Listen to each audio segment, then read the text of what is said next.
La Banque africaine de développement, BAD, a décidé de s'inscrire résolument dans la promotion de l'économie verte, au lendemain des accords sur le climat signés à Paris en 2015.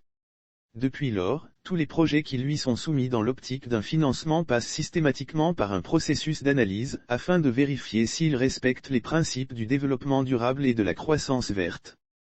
C'est ce qu'a confié Ekeo Charlotte, responsable principal du changement climatique et de la croissance verte à la Banque africaine de développement, lors du lancement de la formation de haut niveau des pays de l'Afrique francophone sur la transition écologique qui se déroule en ce moment à Grand-Bassam.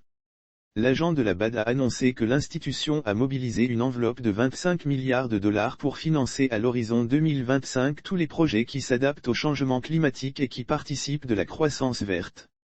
La responsable principale du changement climatique et de la croissance verte à la plus grande institution financière de l'Afrique a en outre encouragé les porteurs de projets à de plus en plus s'orienter dans le domaine du développement durable, car les chances de financement y sont plus grandes. L'Afrique ne reçoit aujourd'hui qu'à peu près 3% du Fonds mondial destiné au financement des projets respectueux du climat. Cela est très peu, et les jeunes doivent de plus en plus saisir les opportunités qu'offrent les emplois verts, a-t-elle exhorté. La panéliste dans ce sens, a fait savoir que des projets comme l'agriculture intelligente permettra de créer au moins 500 000 emplois verts. Ekeo Charlotte a par ailleurs, appelé au réveil de l'Afrique face aux enjeux de la transition écologique. Car s'il est vrai que l'Afrique émet très peu de gaz à effet de serre, 3 à 4% des émissions mondiales, elle ne doit pas pour autant se mettre à l'écart des projets sur le développement durable. L'Afrique se dit qu'elle n'est pas responsable de l'émission du gaz à effet de serre et donc elle n'est pas concernée par le développement durable.